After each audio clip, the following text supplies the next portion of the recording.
कुछ खाने को था और न ही रहने को घर था। वह अपने दोस्त के घर रहा करता था।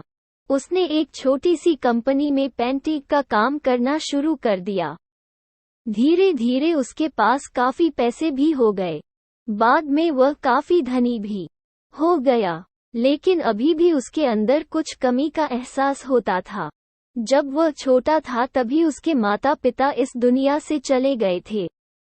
उसने कभी प्रेम को नहीं जाना था। एक दिन जब वह अपने किसी काम से बाहर गया था तो उसे एक लड़की दिखी जो कि काफी अच्छी और खूबसूरत थी। उसको देखते ही इस लड़की को उस लड़के से प्रेम हो गया। वह काफी देर तक उस लड़के को देखती रही। कुछ देर बाद वह लड़की वहां से चली गई। कुछ दिनों तक ये लड़का उस लड़की को खोजता रहा लेकिन वह लड़की न मिली। लेकिन नियति ने उस लड़की से इस लड़की को मिला दिया। वह लड़की इस लड़के के घर काम की तलाश में आई थी। लड़के ने लड़की को तुरंत घर के काम के लिए रख लिया। जब वह लड़की इस लड़के से मिलने आई थी तो उस समय इस लड़के ने कुछ शब्द भी साफ से नहीं बोल पा रहा था, जिससे लड़की को लगा कि यह लड़का गूंगा है। लड़का भी जान गया था कि यह लड़की हमें गूंगा समझती है। इसके साथ ही साथ यह लड़की समझ गई थी कि यहाँ लड़का इस घर का नौकर है ना कि मालिक है। अब जब भी ये लड़का उस लड़की के पास जाता तो गूंगा बन जाता है। धीरे धीरे वह लड़की इस लड़के पर काफी रहम खाने लगी। अब उसे इस लड़के के लाचारी पर प्यार होने लगा। लेकिन फिर वह लड़की एक बात से डर कर पीछे हट जाती थी। इस लड़की के भी माता पिता बचपन में ही मर चुके थे। इस लड़की को इसके चाचा ने पाला था और वह चाहता था कि वह जब तक जिंदा रहे ये लड़की उसके खाने और पीने का पैसा दे। लड़की का प्रेम हद से भी बाहर जाने लगा।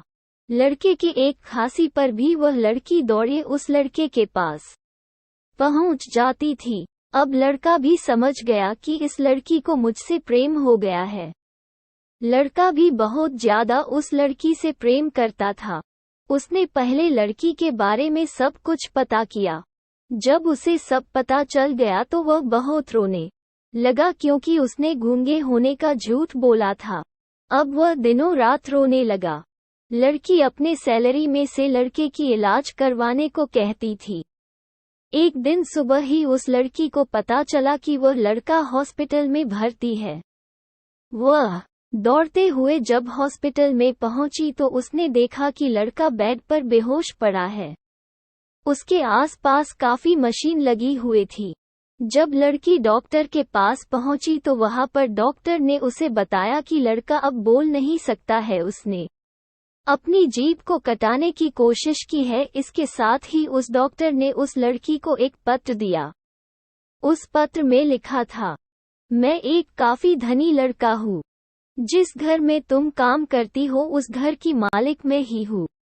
लेकिन इसके साथ ही मैंने तुमसे एक बहुत बड़ा झूठ बोला है कि मैं एक गूंगा हूँ। अब इस झूठ का प्रायश्चित करने के लिए मैं ऐसा काम करने जा रहा हूँ। इसके साथ ही तुम मेरे घर से मेरे मैनेजर से पैसों को लेकर अपने चाचा को दे देना और एक नई जिंदगी की शुरुआत करना। अगर हो सके तो मुझे माफ कर देना तुम्हारा दोषी। इस पत्र को पढ़ने के बाद उस लड़की की आंख आंसू से भर आए।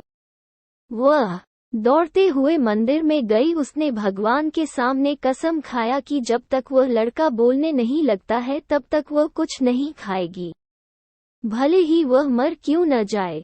इधर डॉक्टर भी उस लड़के की इलाज कर रहे थे। ईश्वर ने दोनों के मन की बात काबूल कर लिए और अब लड़का बोलने लगा। लेकिन वह अपनी याददाश्त को खो गया। अब उसे कुछ भी नहीं याद था। अब इसके बाद लड़की ने उसके याददाश्त के लिए काफी कुछ किया लेकिन याददाश्त न आ सका। अगर प्रेम की नींव को झूठ पर रखा जाए तो वह गिर ही जाता है।